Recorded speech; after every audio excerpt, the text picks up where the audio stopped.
अब हम माइटोकॉन्ड्रिया का कुछ थ्योरेटिकल पोर्शन देखते हैं। सबसे पहले हिस्ट्री से देख लेंगे माइटोकॉन्ड्रिया। माइटोकॉन्ड्रिया बहुत ही इम्पोर्टेंट सेरान ग्रेन माइटोकॉन्ड्रिया है। इसका थोड़ा सा हिस्ट्री पॉइंट देख लेंगे। तो माइटोकॉन्ड्रिया को फर्स्ट टाइम जो है ऑब्जर्व किया था कोलिकर ने।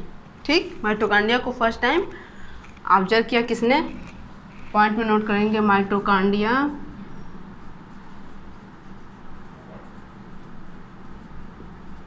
फर्स्ट टाइम ऑब्जर्व्ड बाय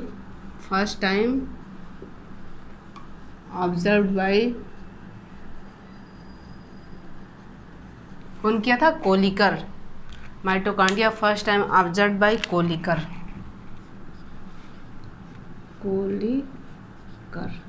ठीक, माइटोकॉन्ड्रिया को किसने सब फर्स्ट टाइम ऑब्जर्व किया था? कोलिकर ने। अच्छा, एक साइंटिस्ट है डब्ल्यू फ्लेमिंग।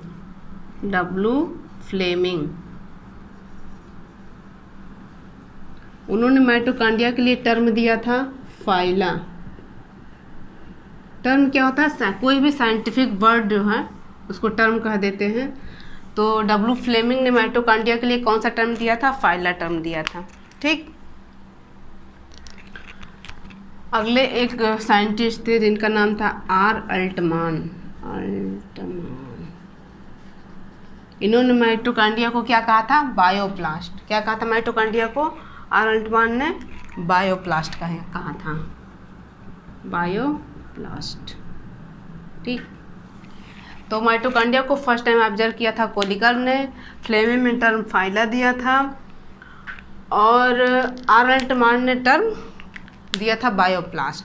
ठीक, और टर्म माइटोकॉन्ड्रिया जो है वो एक साइंटिस्ट दिए थे जिनको कहते हैं शी वेंडा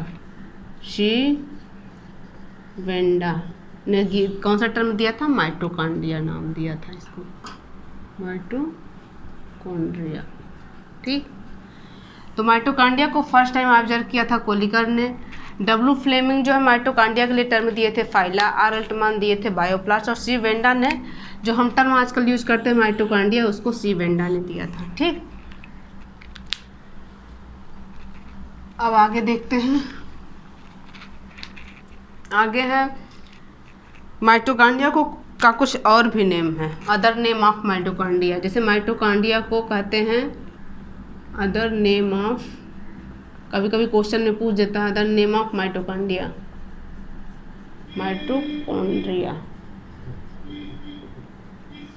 तो इसको लिख लेंगे पॉइंट में। इसको कहते हैं प्लास्टोकॉन्ड्रिया भी कहते हैं, प्लास्टोकॉन्ड्रिया। इसको कहते हैं कॉन्ड्रियोसोम।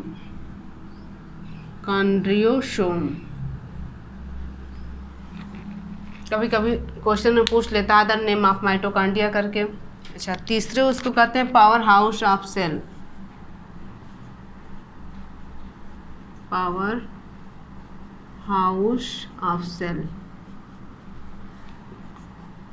इसको कहते हैं फर्नेस ऑफ सेल। इसको कहते हैं सेल बैटरी भी कहते हैं। इसको कहते हैं storage battery of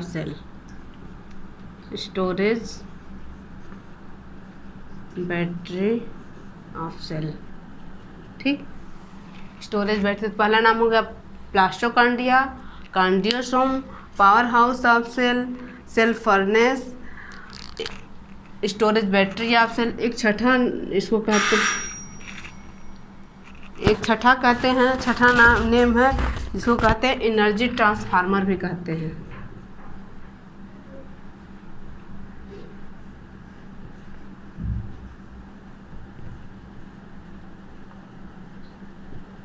of cell. ठीक, तो पावर हाउस ऑफ सेल जो टर्म है नाम माइटोकॉन्ड्रिया का नाम है, उसको एक साइंटिस्ट दिए थे जिसको कहते हैं सीके विर्ट्ज। क्या कहते हैं?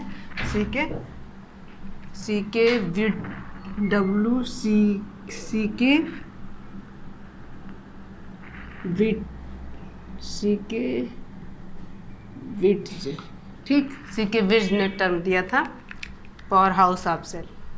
तो इस नाम को याद कर लेंगे। अदर नेम माइटोकॉन्ड्रिया में plastochondria, chondriosome, power house of cell, furnace of cell, energy battery of cell, energy transformer of cell. ठीक, अब अगला देखते हैं। एक साइंटिस्ट मीवीज नाम उनका था, उन्होंने सबसे पहले माइटोकॉन्ड्रिया को ऑब्जर्व किया था पेटियोल ऑफ निम्फिया में। साइंटिस्ट है, उनका नाम था मीवीज। उन्होंने माइटोकॉन्ड्रिया को किस में ऑब्जर्व किया था? Petiole of Nymphaea, petiole of Nymphaea, Nymphaea, ठीक, मीवीज ने इसको पेटियोल ऑफ निम्फिया में ऑब्जर्व किया था। अच्छा, सेल टू टाइप की होती है, एक प्रोकैरियोटिक सेल होती है और एक यूकैरियोटिक सेल होती है। तो माइटोकॉन्ड्रिया जो है present in eukaryotic cell and absent in prokaryotic cell. लिख लेंगे पॉइंट में, माइटोकॉन्ड्रिया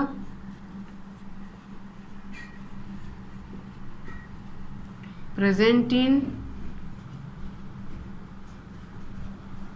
यूकैरियोटिक सेल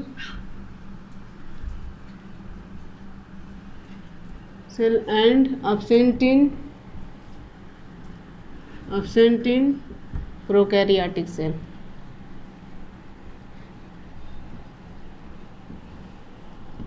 ठीक, अच्छा, कैंसरस सेल होती है उसमें, और आरबीसी ऑफ ह्यूमन में भी माइटोकॉन्ड्रिया जो है एब्सेंट होती है। तो mitochondria absent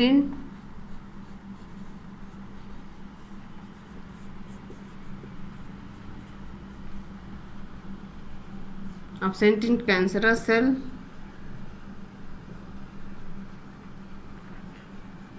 and RBC of human,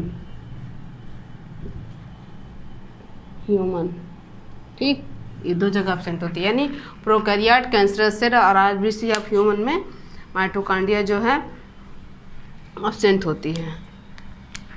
दो एल्गी होते हैं जिसका नाम है माइक्रोस्टेरियस एंड क्लोरेला। उसमें जो है माइटोकॉन्ड्रिया जो है सिंगल ही पाई जाती हैं। ठीक, ठीक, पहले एक पॉइंट जानेंगे कि किसी भी सेल में कितनी माइटोकॉन्ड्रिया होगी वो उसके फिजिकल एक्टिविटी पे डिपेंड करती है। सेल में 2 माइटोकॉन्ड्रिया होगी, 3, 4, वो उसके फिजिकल एक्टिविटी पे होगी। तो पॉइंट में नोट कर लेंगे कि number of mitochondria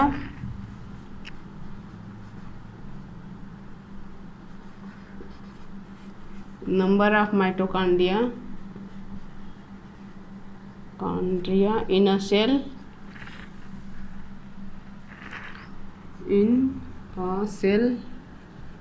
depends upon physiological activity of cell। Cell physiological activity जितनी होगी, ज़्यादा होगी, उसमें नंबर ऑफ माइटोकॉन्ड्रिया की उतना ही ज़्यादा होगा। अच्छा, 2 क्लोरेला हैं, एक है माइक्रोस्टेरियस और दूसरा है, 2 एल्गी है, एक है माइक्रोस्टेरियस, दूसरा क्लोरेला। इसमें सिंगल माइटोकॉन्ड्रिया पाई जाती है, एक सेल में एक ही माइटोकॉन्ड्रिया पाई जाती है। इन माइक्रोस्टेरियस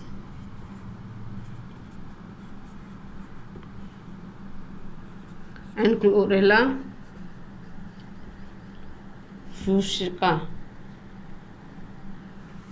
ठीक, ये 2 क्लोरेला हैं, माइक्रोस्टेरियस और क्लोरेला फ्यूसिका में नंबर ऑफ माइटोकॉन्ड्रिया जो है, number of mitochondria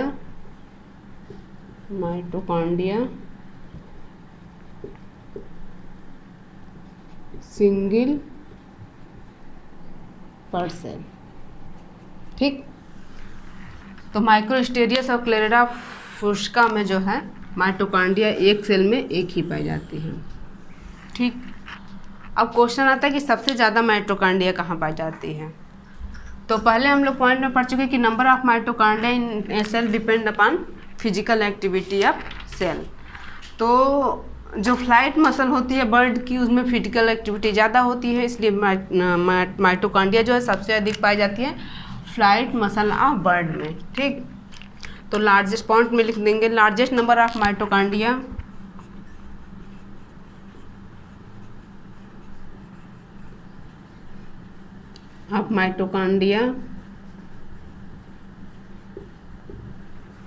found in flight muscle of bird, flight muscle of bird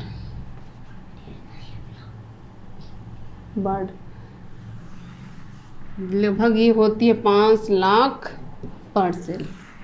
largest number of mitochondria found in flight muscle of bird, flight muscle cell of bird, और जिसका होता है number होता है 5 लाख होता है, सेल ऑफ बर्ड 5 लाख होता है। अच्छा, second largest number of mitochondria कहाँ पाई जाएगी? तो सी अर्चिन की ऊसाइट में जो है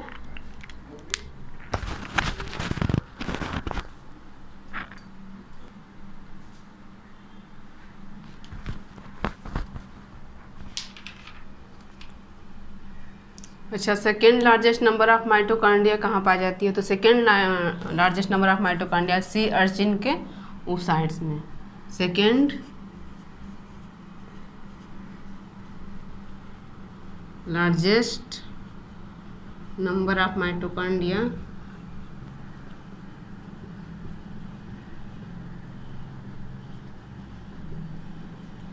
found in oocytes of sea urchin,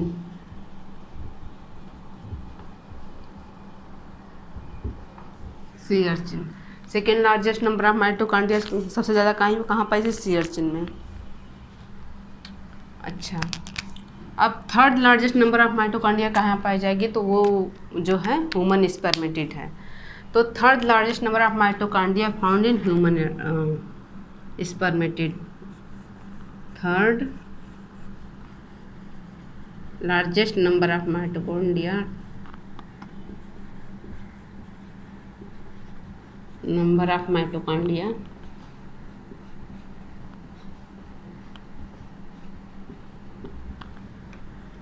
found in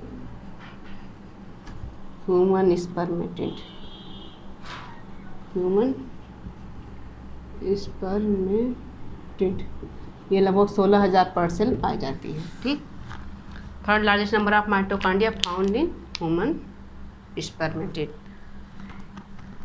आगे के वीडियो में इसके आगे का चैप्टर देखेंगे, बहुत ही इंपॉर्टेंट से ऑर्गेनेल है।